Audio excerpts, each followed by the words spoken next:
Hail, cheaters, and welcome to the Always Cheating podcast. My name is Brandon, and today we have a special treat for our listeners. Always Cheating is taking our first steps into the world of video content, which has been, to be honest, a long time coming. Our YouTube channel has actually been active for a while. See youtube.com/@alwayscheating, but to date, mostly just a repository for the audio of our usual weekly pod. But this past Sunday, Josh and I tried something different, and we hosted a YouTube Live where we chatted for about an hour, took questions from the chat, and played a bit of a game that took us all the way back to the 2013-14 Premier League season. It was really so much fun, and we wanted to share the full audio with you here on the podcast feed, and I think most of it translates pretty well to audio. But if you want to see me and Josh in all of our glory and the game that we're playing, the things that we're talking about, head over to our YouTube page @alwayscheating.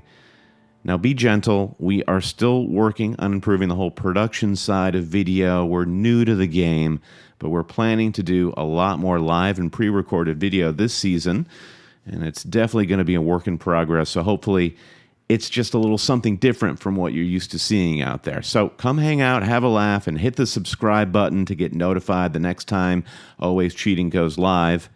Another public service announcement: the podcast schedule is going to be a little chaotic during the next couple of weeks while we settle into the rhythm of the 23-24 season. But rest assured, we have tons of substantive preview stuff heading your way.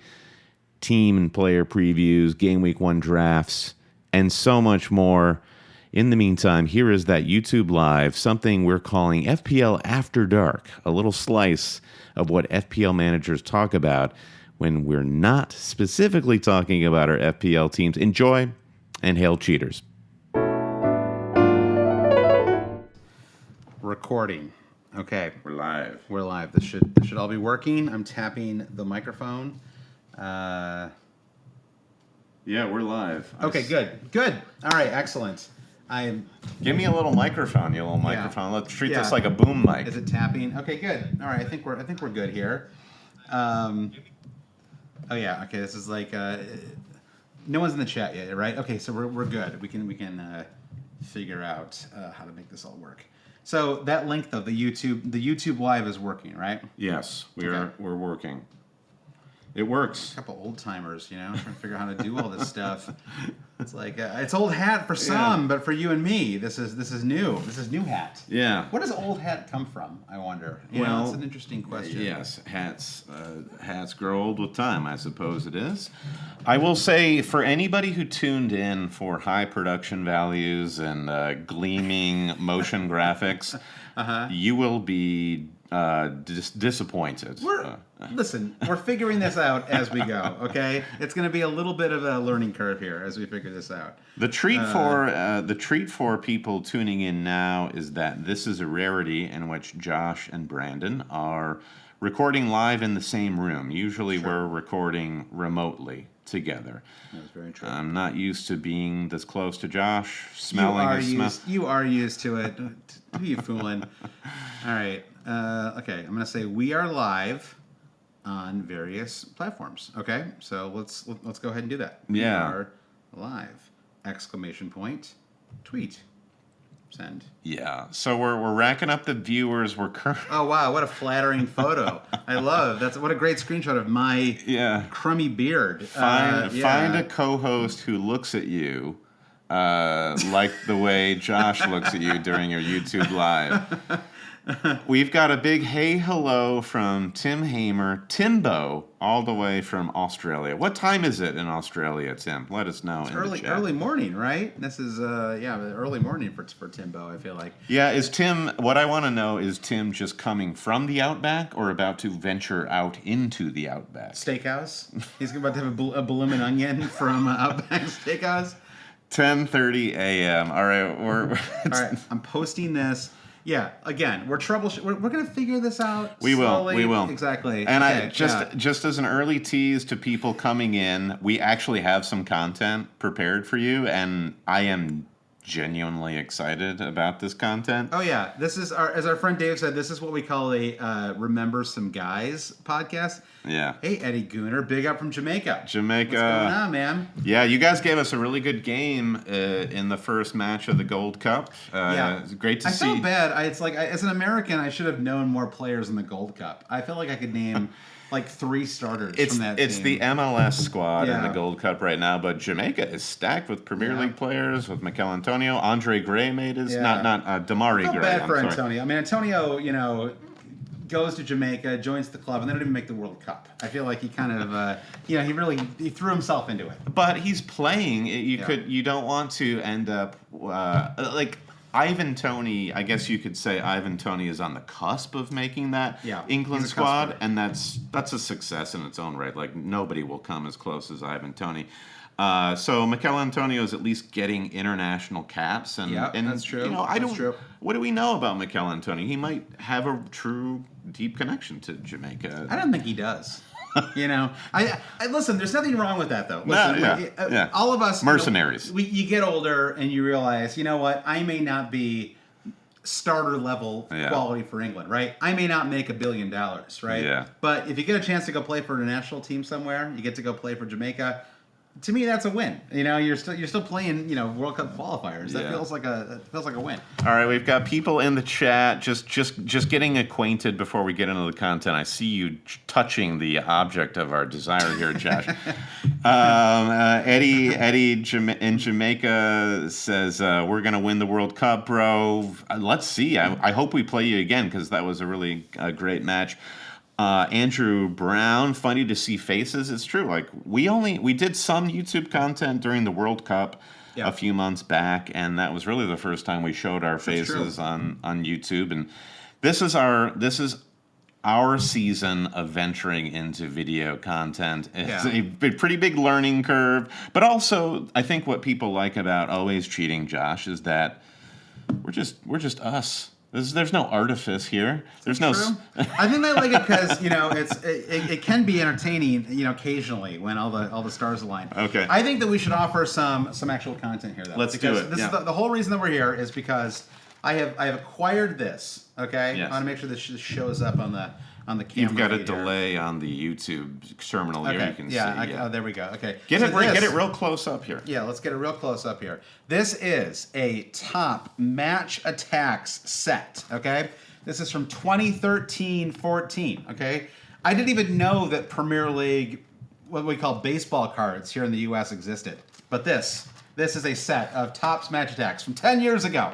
So, Brandon, we're going to do what our friend Dave calls Let's Remember Some Guys, and we're going to open up some packs from this box. It's a box of 50 packs, okay? We're not going to do all 50 tonight, but let's do like maybe 5 apiece. Let's see how it goes. Yeah, and then it becomes maybe a reoccurring feature thereabouts. But I'm curious to see what memories we have from FPL moments / straight up regular Premier League moments. We should start with the box. Can you it's upside down. Yeah, can you name everybody on this box here, Brandon? I see Eden Hazard, Jack Wilshere, Yaya Toure, Robin Van Persie, Jermaine Defoe. Wow. Okay. Keep turning. Yep. Keep turning. Okay. Who else? Eden Hazard, Jack Wilshere, Yaya Toure, Robin Van Persie, Jermaine Defoe. It's easy when it's the same players on both sides. On top, most importantly though, is Dimitar Berbatov, not in a Spurs kit or a United kit, in a Fulham Football Club kit. And these guys have prices too, which is interesting. I have no idea what these prices are. I don't know if anybody actually has ever played the Match Attacks game.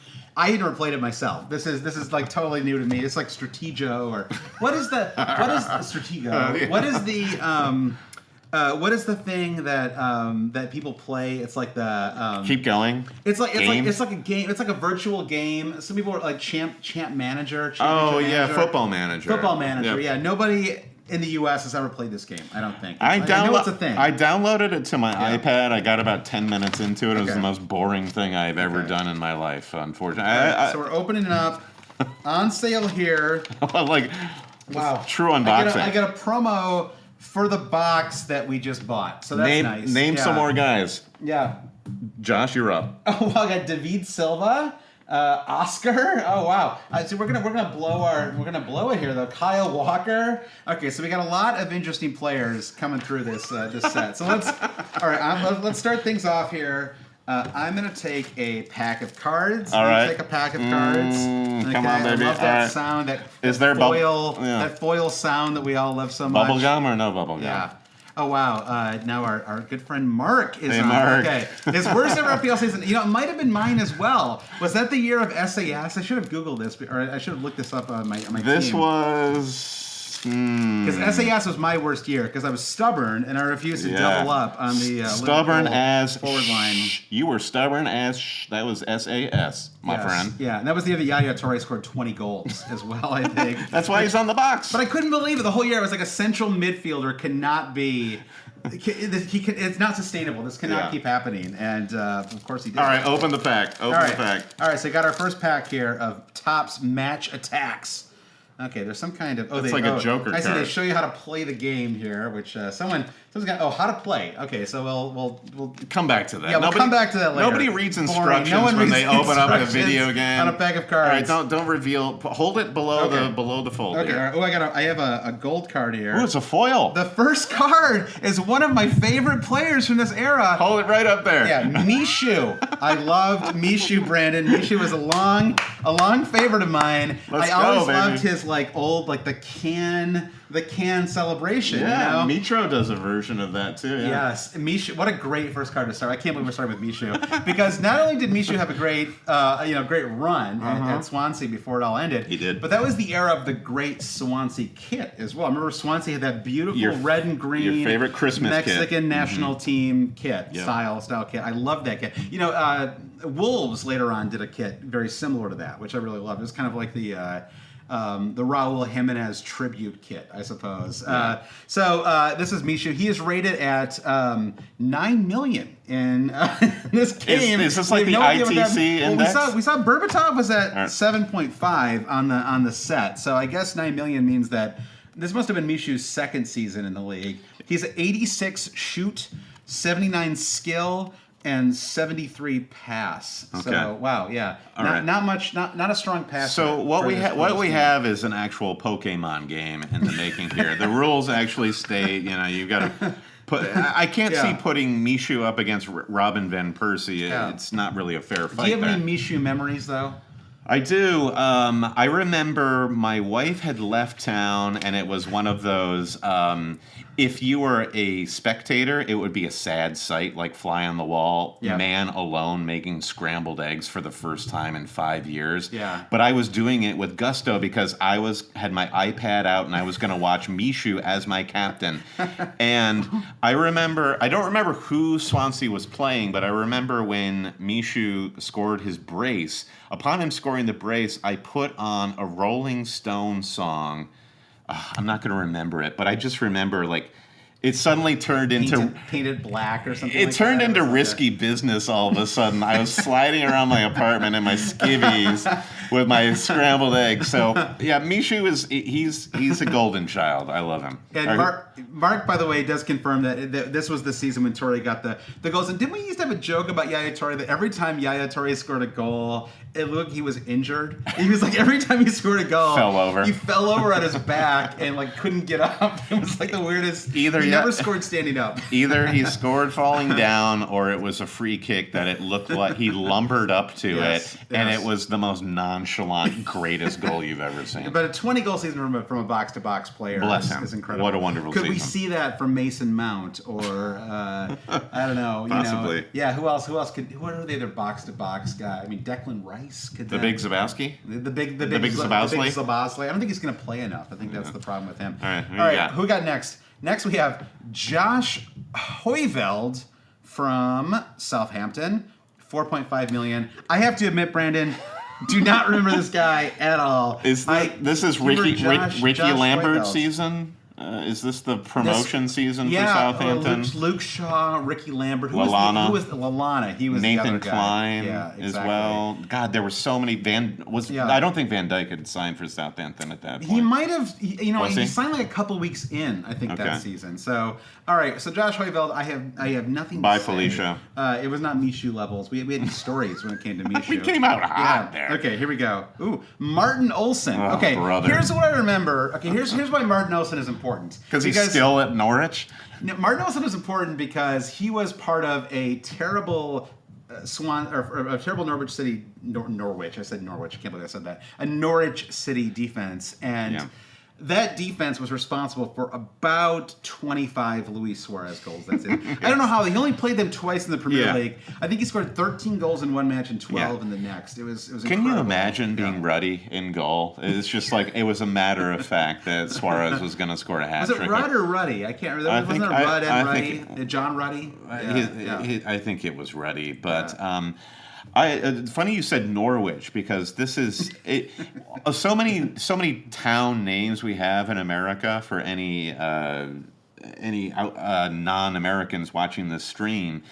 We have a lot of town names from England, but we pronounce them in this very stubborn American way. There is a Norwich near where my house is in rural New York, and they all call it Norwich. So I have to code switch when I'm talking to my Premier League friends or when I'm in my country estate. There's a Versailles, Ohio, and that's a big one. America loves to bastardize. We love that, and. How many more cards do you have there? I got 2 more here, and I like both these cards. I peeked. No peeking. No peeking. Well, it was a half peek. I didn't mean to peek. Next one is Nemanja Vidic. Get that one right up in there. Yeah, here, Vidic right up on the screen. There you can see Vidic is rated at $6 million, so the defenders are rated a little bit lower in this game. So we have a $6 million Vidic, a 20 shoot. I guess Vidic was never much of a... Not a shooter. He was never much of a shooter, was he? He's got an 89 on tackle, though. So that's good. I guess they weigh them. They weigh them more heavily. Show this. Shoot. I just love how shoot is a category. Not finishing or striking.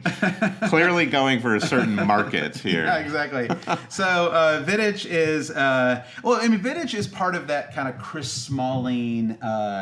You have Nani. I was actually just talking about Nani yesterday because I was explaining. I met very randomly last night. I was telling you about this. God help the person you were talking to. I was talking to a guy who played minor league baseball for the Boston Red Sox. Very randomly, I was talking to a guy who played minor league baseball for the Red Sox, which is kind of the equivalent of playing for like a academy team or something like that, right, in the Premier League. And so we were talking. He played with Mookie Betts, actually, who's one of the best players in baseball right now. He plays for the Dodgers, so that was kind of cool. He had him in his phone. How do you like that? Wow! Did you call him? Did you FaceTime Mookie Betts? I wish we had. I think he was playing, like literally. I think he hit a home run that exact day. It's baseball. Yeah. He could take the call. Yeah, exactly. So why did I bring that? Was that just me bragging? I feel like I had some reason for bringing it. Oh, right. When I was talking about 17, there aren't a lot of great 17s in the sport. Yes. In all sports. I mean, Kevin De Bruyne is immediately coming. Well, I was going to say, as I said in soccer you have a few because you have De Bruyne and you have Nani. Because Nani was a great number 17, and he played during the Vidic era of Man United. So he had Vidic, Smalling. I think Phil Jones was there. He's still there. He's been there for just left 12 this years. Season, right? Just left, I think. Yeah. So Vidic was never a player I really owned in fantasy, though. I mean, he's the classic. A classic fantasy player, a center back for a very good team who doesn't quite score enough goals to really own consistently, right? I think Diaz is maybe the player right now who fills this role, right? Yeah. Who's sort of, who's the French center back at Manchester United right now? The tall guy next to the short guy. I can't. We're so out of practice with Varane. You mean or? Well, Varane's not French. Varane is. It doesn't matter. Move on. Pass. Yeah. Pass. They exist. There are plenty of center backs in the Premier League that are just not your first pick in fantasy because they don't do anything. You have to be priced like Sven Botman to be considered. I cannot believe he came in at 4.5. I mean, just for sheer levels of ownership alone. I mean, they don't have an incredible start to the season, but I do feel like, John Havlicek. Right, I forgot, Daddy, but I forgot about John Havlicek.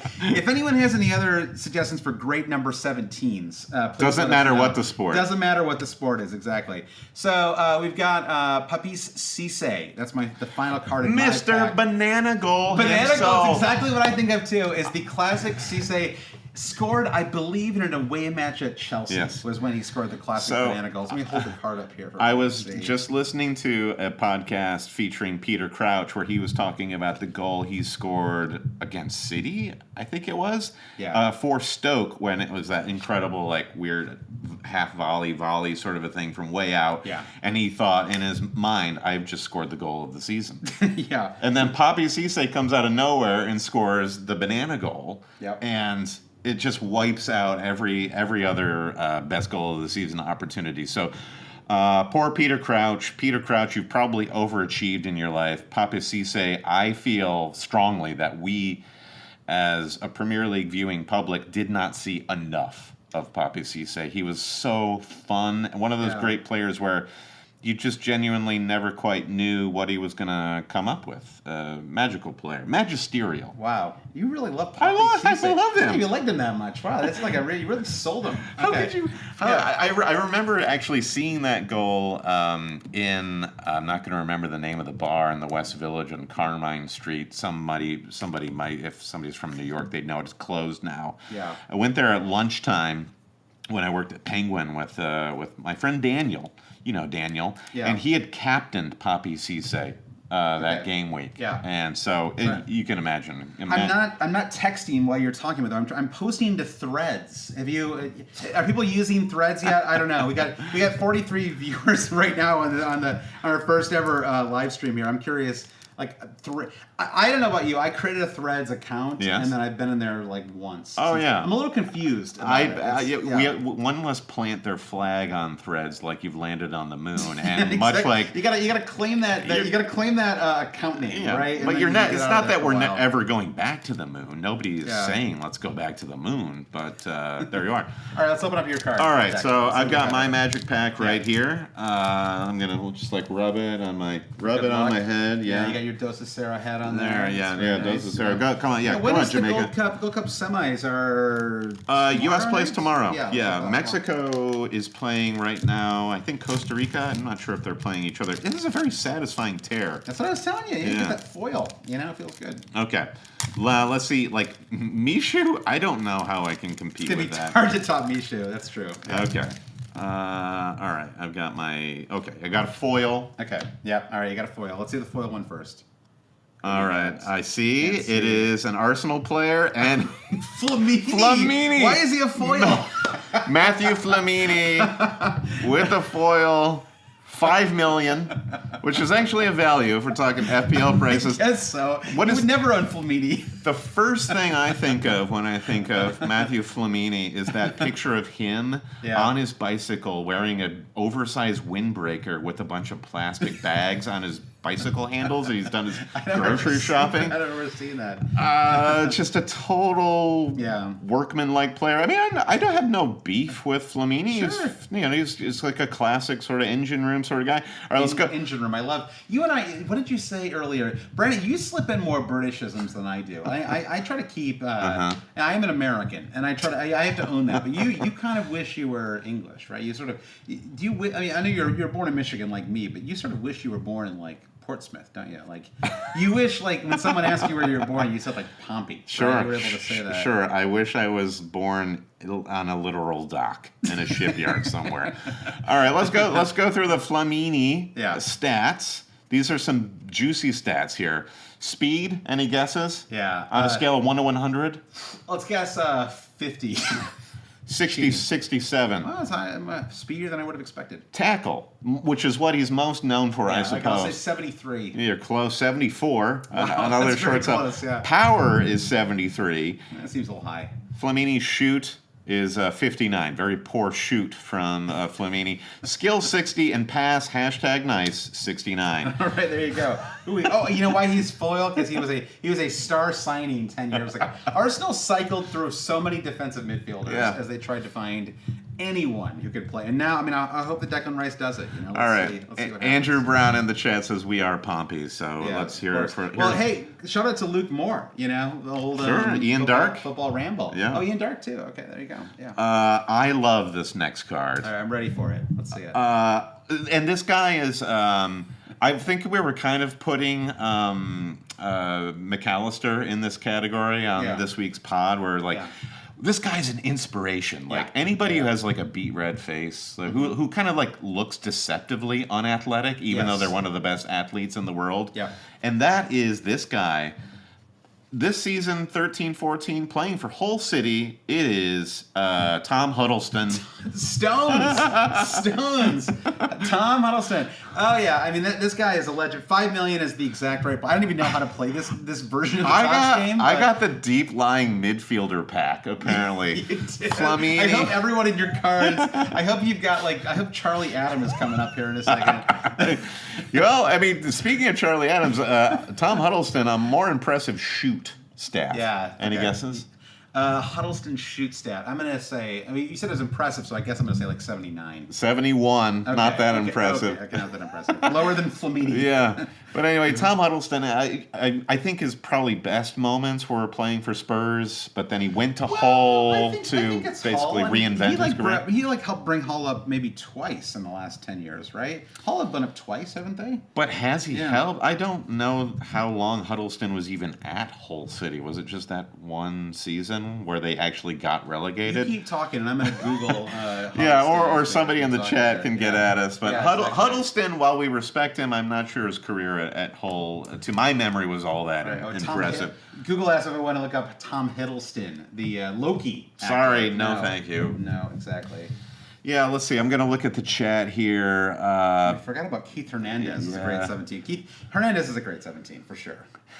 Dave, Big Poppy Cisse, much respect, so much love for Wait, Poppy Cisse. Big Poppy was number 17? David Ortiz? I did not realize that. Oh, or was he talking about Poppy's? I don't know, whatever. Well, we need more 17s. John Havlicek. Okay, I forgot about Havlicek too.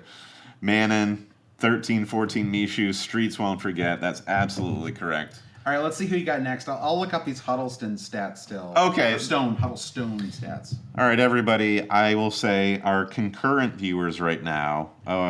Total viewers 52. We're gonna go higher. It's the first one. It's also it's like 2 a.m. in the UK. You know, it's FPL After Dark, Brandon. It's a new era. We want some FPL USA folks to maybe join in too. You think that this is a dalliance, us being on YouTube, and this next card actually proves that it's cosmic, that we're here right now. Okay, let's see it. This is live, July 8th. We're recording this 8:54 p.m. What happened? What was the biggest news in the Premier League today? Today? Yeah. David De Gea. Here we are, David De Gea. We've got the big man in between the sticks for Manchester United. Wow.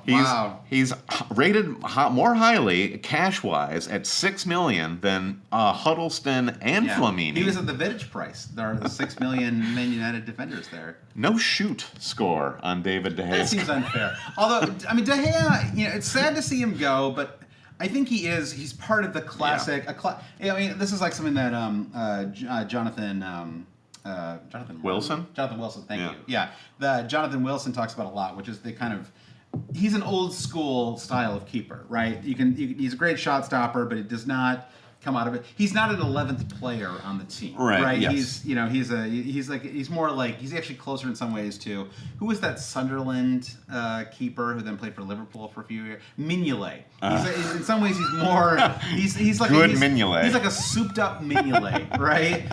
Because like when you compare him to someone like Alisson or Ederson, like those, and I don't mean any disrespect to De Gea. He's a great player, but they're not really in the same category, right? Alisson and Ederson are very different in terms of what they're doing with the position. Definitely, yeah. The versatility of being able to play out from the back, play short, play long, that's something that Alisson and Ederson do very well, but all of the supercuts making the rounds today of great De Gea saves are stunning. Like I really enjoy watching David De Gea. Like, it's not fun to.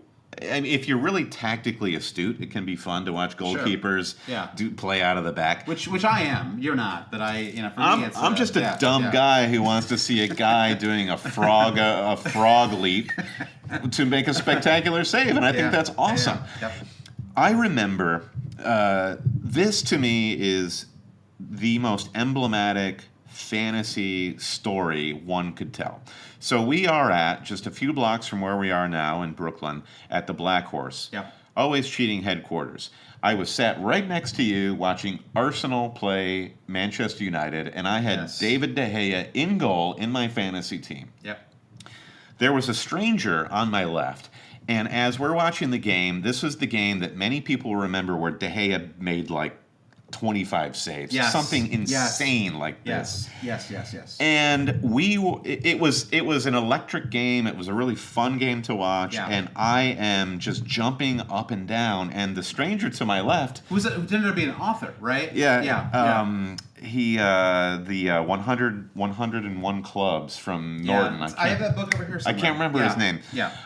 So he turns to me and he just says, "What in God's name are you rooting for?" Because the way I was cheering along to the game just made no sense to somebody who he actually turned out he was a Manchester United fan. It was Luke Dempsey, right? Luke author of Club Soccer 101, which is a good read. This is a fun book. We'll give him a free shout. Free plug, on Luke. Podcast. And that actually comes into the end of the story where I immediately become defensive because we're all just there trying to enjoy games however you can, right? Whether it's through fantasy or you're like a diehard supporter. Luke turned out to be a huge Manchester United supporter. He was not enjoying this game because Arsenal was pressing the attack the entire time, and there I am cheering for saves, and he was so confused. And when I was too ashamed to tell him when he asked what I was rooting for that I was rooting for my fantasy team. So I just said football.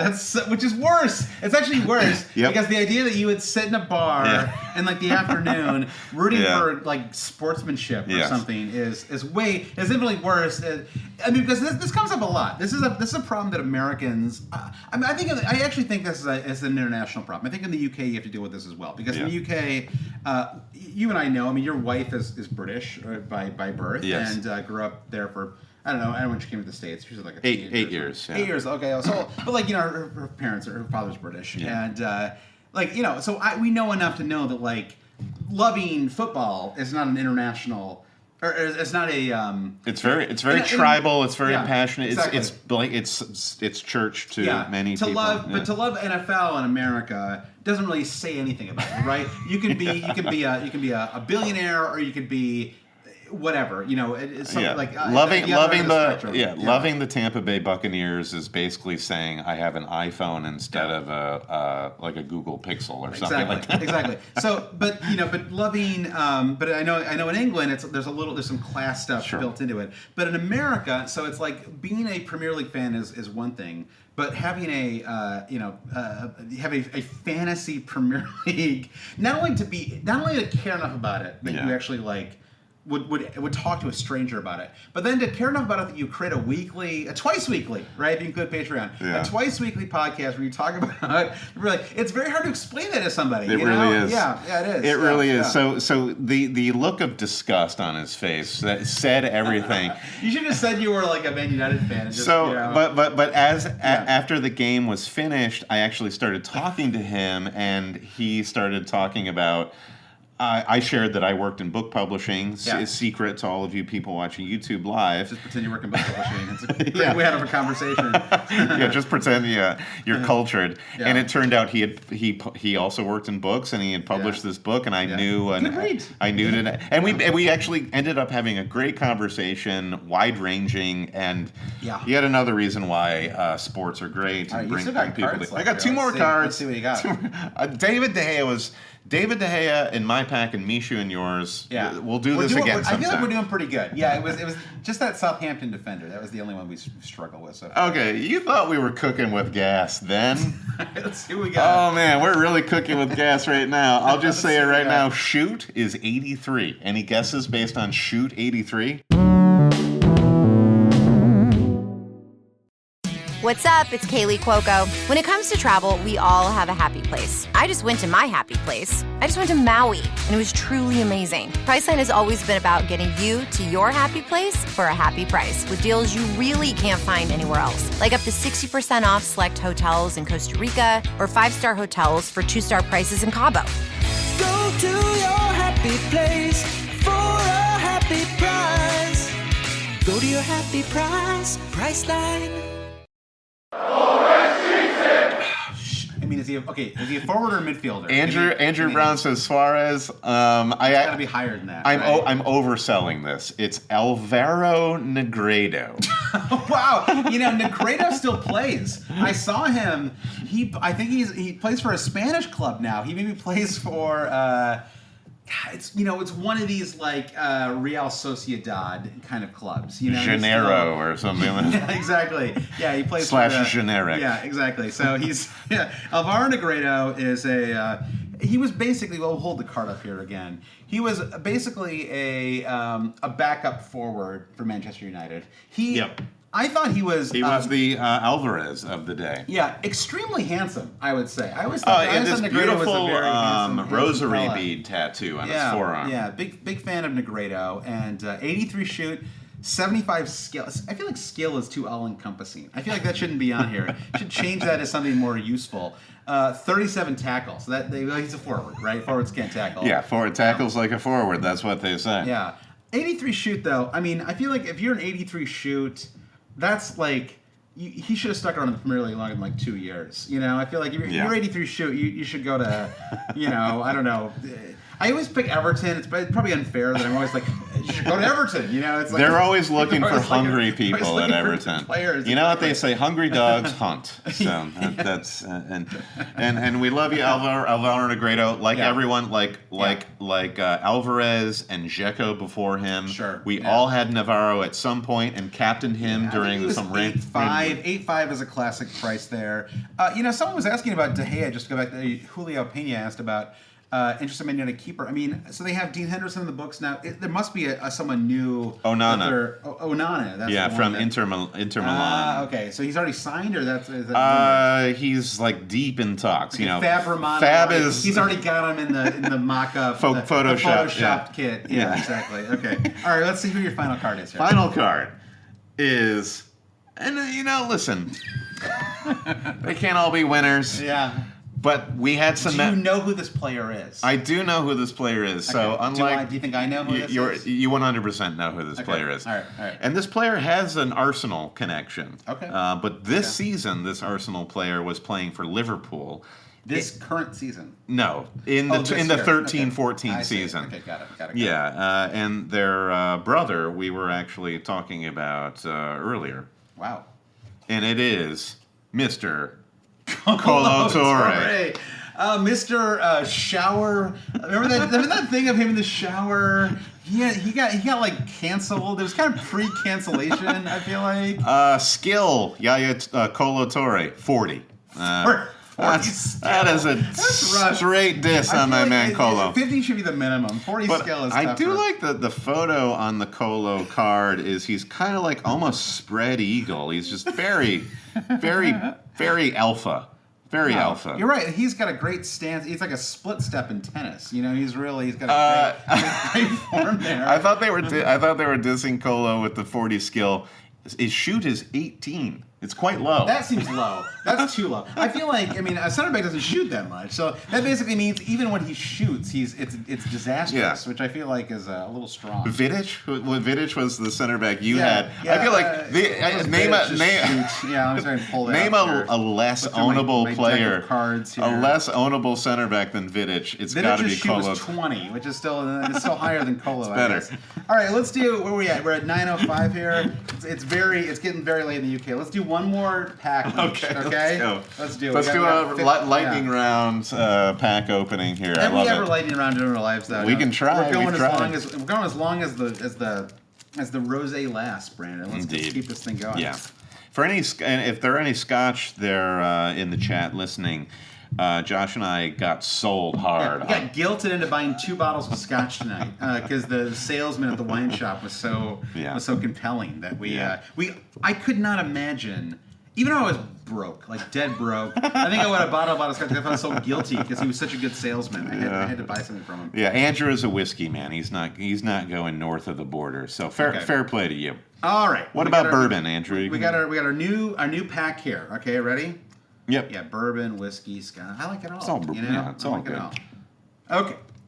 Here is who I've got first. I have Ondrage Celeste. Ondrage Ka. I cannot even pronounce it. You try. You try to pronounce it. Okay, here we go. Ondrej Salustka. Wow. Saluska. It's no wonder that Southampton, this is Sunderland. That Sunderland got relegated. Here's what I don't like about these cards is they don't respect nations, and there's no mention of nationality. One of the things we love about the Premier League is the international league. Let's look up. Okay, what do you think Ondrej Shaleska? I think he's. My guess would be that he's from. He's Russian or from some sort of Eastern Bloc. Yeah, I was thinking maybe like Croatia, right? Let's look up Ondrej Selastruka. I don't know, whatever. Okay, yeah, Dave, hearkening back to the story I was telling about I'm rooting for football. Tell the guy who wrote the book on clubs you're football agnostic is chef's kiss. He's Czech. Okay, there you go. Czech. He played. Did he even play minutes for? Give us appearances. He played. Well, I remember this. He's a loan player. He got a card. He played 21 matches on loan for Sunderland in the 2013. I feel like this guy shouldn't even get a card. He's rated at 4.5, 39 shoots. Put him in the burn bag. All right, he's in the burn bag. Let's keep going here. Let's find somebody better than that. First official burn bag entry. I don't have a special one on my deck. Okay, who do we got next? We got Diego Lugano. West Brom. Wow. Brother. Wow. I'm glad we didn't start with this deck, Brandon.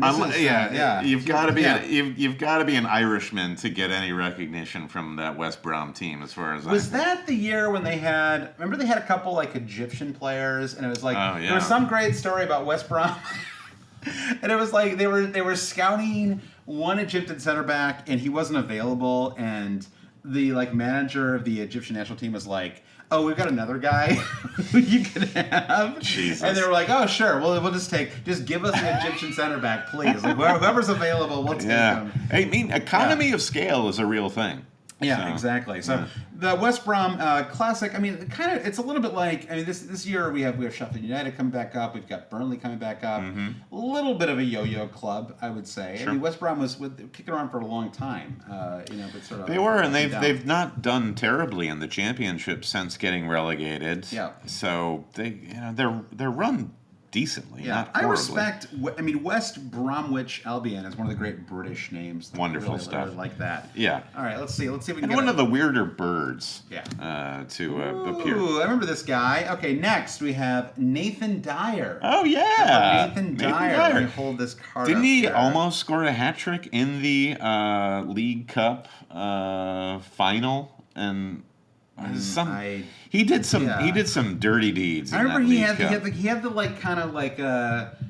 braids. I remember that was part of his game. Quintessential player where he wasn't the star of the team, yet he was always good for some attacking output. And kicked around for a long time. He had multiple cups of coffee in the Premier League. Give me Brandon. 74 shoots, 77 skill. The idea that he's 77 skill when Kolo Touré was like 48 skill. That feels 40. Straight 40. Yeah, do we really think that Nathan Dyer was twice as skilled as Kolo Touré? I do. You think he was 100%. Because he can actually carry the ball. Center backs get no respect. Nathan Dyer had some degree of pace, and he could carry the ball. Kolo Touré's not doing that. Kolo Touré is a brilliant man and player. Geez. I love even if he was canceled. Kolo Touré fan club in the house. Yeah, big fan over here. Okay, so Nathan Dyer. God, I just really want Swansea to come back. Swansea was kind of my second club for Wrexham might be back before Swansea. The rate it's going. And maybe Can you imagine if Wrexham actually comes all the way up? That would be wild. There's like 10,000 people that live in that town. Like it'd be pretty awesome if that actually happens. Yep. Oh wow. Okay, the next one is a real. Does this guy play for Fulham now? No. Okay. Paulinho does, and he's Portuguese. Yeah. Okay. Paulinho. Do you remember Paulinho? Paulinho, 7 million midfielder for Spurs. Never really got cooking at Spurs. Never. Never. This is what I was saying about the James Maddison transfer. Is Spurs after they sold Gareth Bale tried to be uber continental. Yeah. I mean, Paulinho is a South American player. Yeah. But I feel like I can't remember where he went after Spurs, but he continued on his career and actually did play well, played for Brazil as well. and scored You keep goals. talking, I'm It gonna was just like come a up classic and speak. situation where if all you knew of Paulinho was his time at Spurs, you would not rate him. And Brazilian, yeah, of course. he's probably all right. If anybody has an opinion, put it in the chat. Played for Corinthians. Lucas Moura Spurs. versus Paulinho. Yeah, that's right. No, that's how we know him, because he played for Barcelona. Remember, from 17. He had this like run where he went from Spurs to Barcelona, and he was briefly awesome for Barcelona. And Much like Alex Song. yeah, it's all Song. Well, I don't think Song ever really clicked with Barcelona. But Paulinho, he had 34 matches, 9 goals in 34, whereas he had 6 and 45 with Spurs. So yeah, but he actually got 56 caps with Brazil. That is way more caps than I would have expected. Dave in the chat makes a fair point. Lucas Moura will always have the Champions League when he scored that game winner against Ajax. Well, it wasn't a game winner; it was a hat trick, right? I mean, it was extraordinary. Yeah, it was a hat, and that was with. I think the more important thing was that he won the tie. But I just mean, like, Son and Kane didn't play, and, he scored a hat trick on the road at Ajax. Like, that is an incredible accomplishment. It really is amazing. Yes. All right, so we got the final one here is Antonio Luna, a defender for Aston Villa. Not a fan of this pack, Josh. I got to be honest with you. It's one of the weaker packs. Of the 3, this is my least favorite so far. But I will hold up the Luna card for any Villa supporters out there who are watching or listening. He is 54 skill. So again, he's 14 more skilled than Paulo Torre. I want to take a vote. I want to take a vote for everybody watching live in the chat.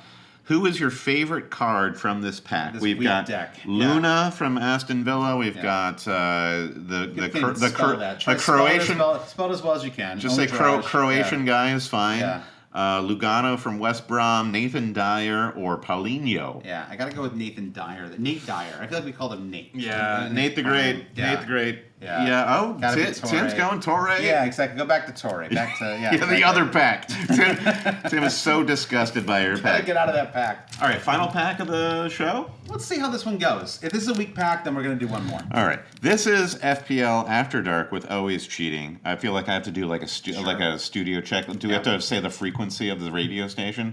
No, I think you're good. I think you can just keep going here. But I hope everyone's having fun. Tell your friends. The idea of FPL After Dark is there is not a real concrete idea.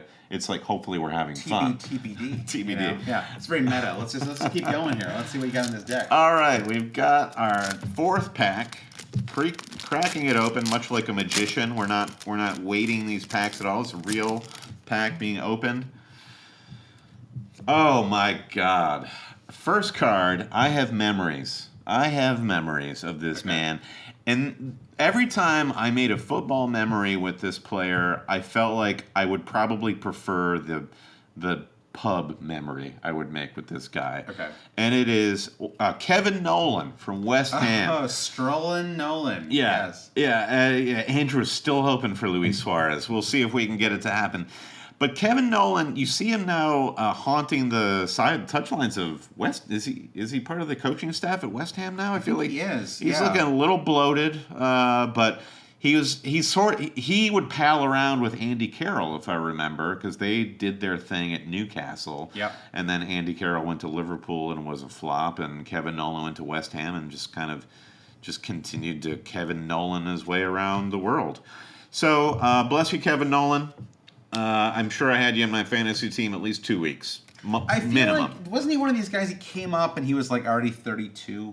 You know, it's like this happens a lot where you have the promoted, the kind of talismanic promoted guy who I think he was went great in the championship. I think he went through the ringer with Newcastle where they got relegated and then came back up. Andy Carroll's mentor, as JJJ80 says, Andy even lived at Nolan's home. Wow. Okay. Wow. There's an architectural digest give me a inside my home tour. Yeah. Okay. So many of you thought this was the guy. When you held up Vidic's card, everyone thought, oh, maybe that's Thomas Vermaelen. One of many players who cycled through the captaincy late. Like I feel like he was briefly a captain during the kind of Arsene Wenger's selling all his players era. Did Arsene he rotated the armband weekly during that era? He couldn't quite find he couldn't settle on anybody. Remember he gave gave the armband to Van Persie. Could it be because Arsene Around that Wenger time. didn't really have a personality to... You don't think he... Oh, I mean, even on the club? Well, Like, okay, and I don't want to go down this road. Like, obviously, Yeah. Wenger had a huge impact on football and the Premier League, Sure. etc. But during the waning days, the issue at that club was he couldn't really make a decision. Right. Or effect a decision. Yep. And the rotation of that armband seemed emblematic of there's no direction at this time. Yeah. Yeah, I feel like it was probably the dark. And unfortunately, this is when I was really like at my like most kind of peak Arsenal supporter. At some point, we're our 400th episode of the podcast is going to get recorded next week, and I think we've done so much fantasy stuff. It's kind of it's actually affected my club relationship, But I also think the older I get, the harder it is for me to like really like. I mean, I feel this way about Michigan State sports, where I'm still incredibly hardcore about it. It kind of doesn't matter who the manager is, who the players are. Sure, your heart is in it regardless. You've got to be with it thick and thin. Exactly. I mean, you're rooting for laundry, as Jerry Seinfeld once said, right? It's that Mitchell and Webb skit where it's like two dudes working in the office and the Jez from Peep Show, I can't remember if he's Mitchell or Webb. Yeah. Webb. He comes in, Jeremy Webb, that's right. Yep. He comes in and he's like, "Oh, we had a great game this weekend," and David Mitchell is like, "What do you mean we did? Like, were you out there on the pitch? Were you wearing the uniform?" Yeah. I say we. I'm a we guy. But I think that you are a we guy. I'm a we guy. Yeah, we sports and we the team. I mean, any we. But this was actually Vermaelen. It was part of that era of Arsenal where they really could have. I mean, they frankly could have won the league with Van Persie, and they had that famous match against Birmingham where they just kind of blew it. I think by 13-14, it was kind of over. I think, it was really like 11-12 when that was still like a viable thing. All right, let's see who else you got there. All right, I've got 3 cards here, and, the first appearance from Man on the Box. So we've already seen this man. He was on the box. He plays for Chelsea. And it is another Brazilian player, Oscar. This guy stunk. It never worked out for Oscar is it Oscar, whatever. Doesn't matter. Yeah, I never cared for him. That's why he didn't get foil. Yeah, he didn't get a foil. He never clicked, I felt like, at Chelsea. He had moments, intermittent little things here and there. Very talented, clearly. Another guy who probably had about 50 caps for Brazil, but I feel like it never really clicked for him. My biggest memory of Oscar, Tim says, never smiled. He did. Never smiled. I actually hate Oscar for one reason, and it is because of that 7-1 drubbing that Germany gave to Brazil in the World Cup. Yeah. And everyone watching that match, if you weren't Brazilian, you're like, this is kind of insane and amazing, and I can't believe I'm watching this. And everyone was just kind of rooting for the pain to be poured on. And then right at I think it was near the start of the second half, Oscar comes out and scores a goal for Brazil. And I'm kind of like, well, this doesn't feel quite right. Try to guess how many caps Oscar had for Brazil. Okay, let me. I'm going to look at this as we're talking. Good question. Yeah. 50 sounds about right. And it's kind of 50. It's kind of like, is it higher? Is it 60 or is it 38? Yeah. I'm going to go 42. Okay, 42. Oscar had 48. Pretty close. And I said 50. So how many goals? He had 12 goals and 48 caps. Yeah. I feel like that should probably be higher, though, right? Because those caps include friendlies. And friendlies are designed for internationally capped players to absolutely drive up their number of goals. You're really a anti-Oscar campaign. Well, listen, 12 goals for Brazil. We know one of the stories, as we just told. Yeah. What are the other 11 stories? Save it for later. Right. Thank you, Oscar. We all had Oscar in our fantasy team at some point. He was always run 7-5, in that great range there. Okay, how could you get a worse center back? I think this guy's a midfielder. Okay, this guy just looks like a center back. Peter Whittingham for Cardiff. Wow. The famous season where Cardiff had to play in red kits. Because of their Malaysian manager, right? A lucky color. Peter Whittingham looks absolutely Aren't there, miserable they're like the in this Blues photo. or something, right? Yeah, the Bluebirds, the Blue Jays or something. Scale 69, that says it all right there for Mr. Whittingham. Thanks for the memories. And Andrew's still going about Torre. Joe Bennett is the final card, and there's really no preamble there because Joe we need one more deck here. Okay. All right, this is the lucky pack. The lucky pack. Joe, you're going in the burn bag. Yeah, we're at 4. We're at 4 packs here. We're gonna open up one final pack.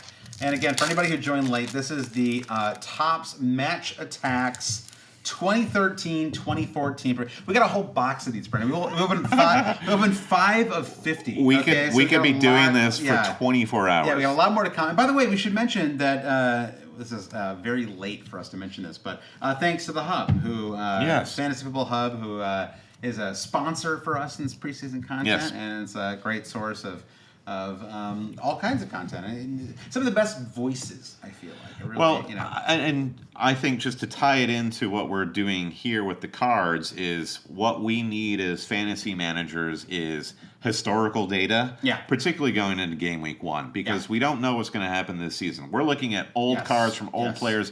Hub is going to be able to serve you Opta stats from seasons past to give you insight, and it's like stats at this point is a great tiebreaker when you don't know what to do with your team. So we're going to be using Hub ourselves over the next month. I'm sure they love that we waited 52 minutes into this recording to we'll cut it out, move it to the beginning.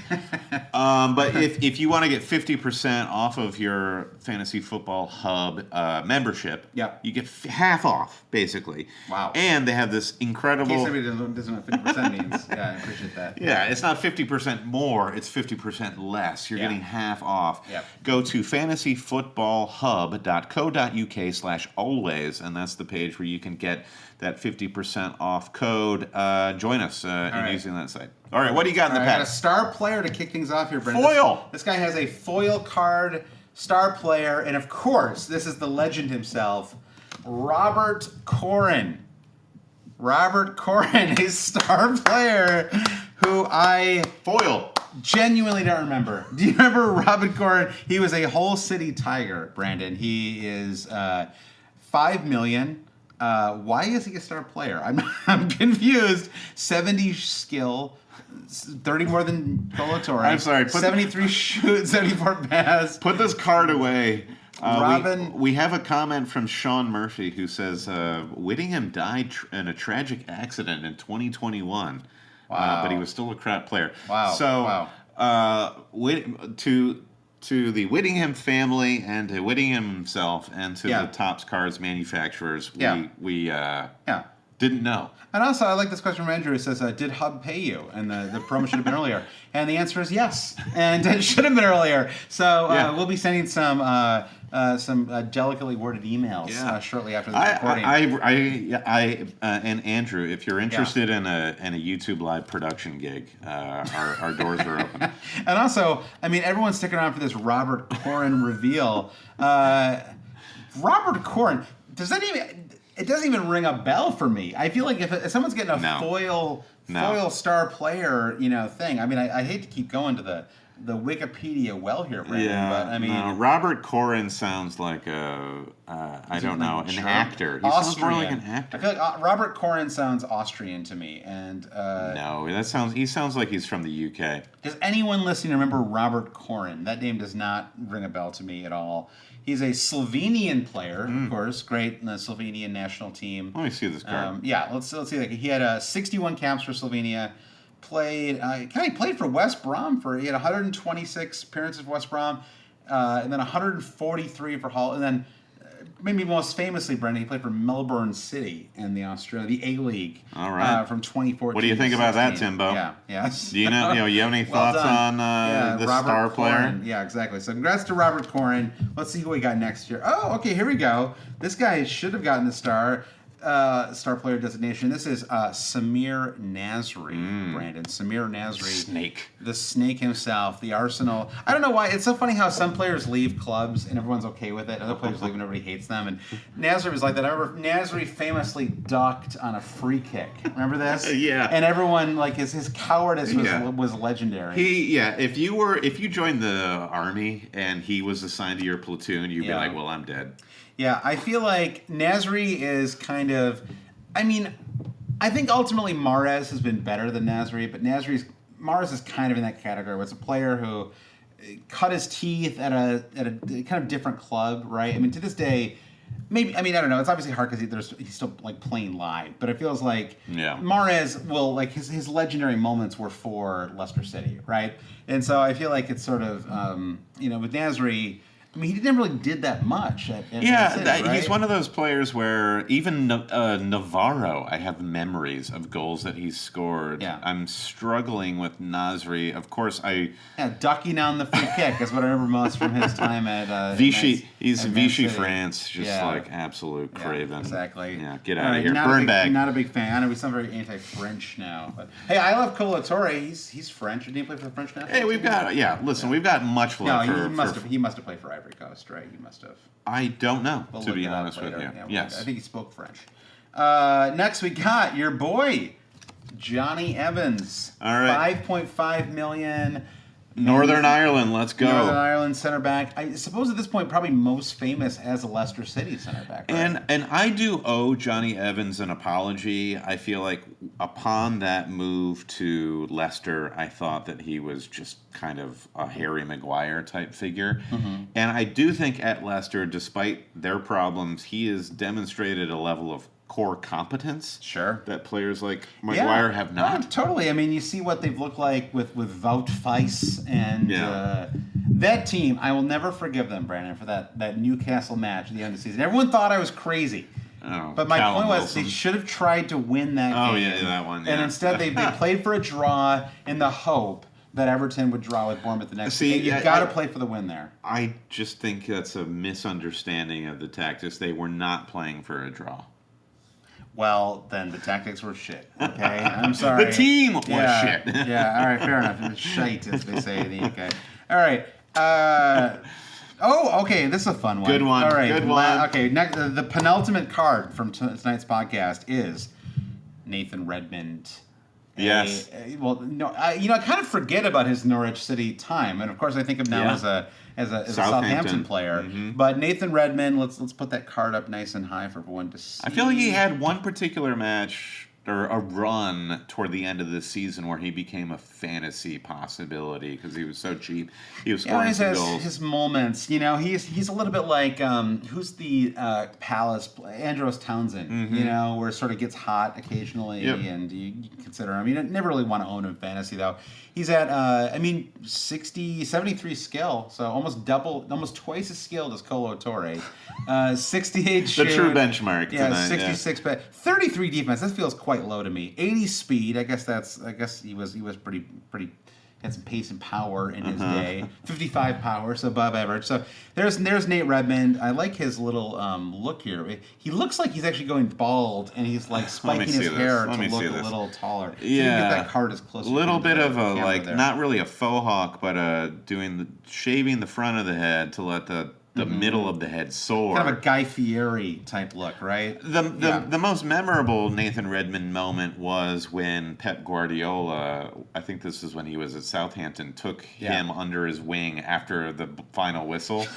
And was just sort of like being like, what did you do over this side of the pitch? And doing this weird sort of like, you should be playing on a better team. I don't know. That's weird. And Pep is like the most gracious guy when he wins. When he loses, he's incredibly sour. When he wins, he's the most generous. He sure is. He's a mensch. Yeah. All right, final card here is, I remember this guy, Mathieu Debuchy. Mm-hmm. Debuchy. This is when he was at Newcastle. Yeah. It was $5 Nouveau million. Maison. Well, this was during the era, right? Yeah, the Nouveau Maison era, right? Where they were. Alan Pardew was probably the manager back in 2014. They almost made the Champions League. I mean, that was the year when it was like Everton. back when Roberto Martinez was the manager there. So like Everton, Spurs, and Newcastle were all fighting for that fourth Champions League spot. Hatem Ben Arfa. Yeah, Hatem Ben Arfa. Johan Cabaye. Well, your boy Papi Cisse. Demba Ba. Yeah, Demba Ba.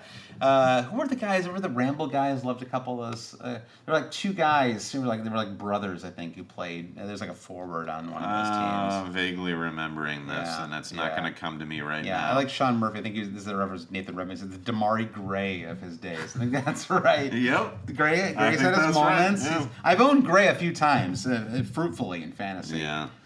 On his day. Yeah. All right. So any huge memories of Debuchet that stick in your mind?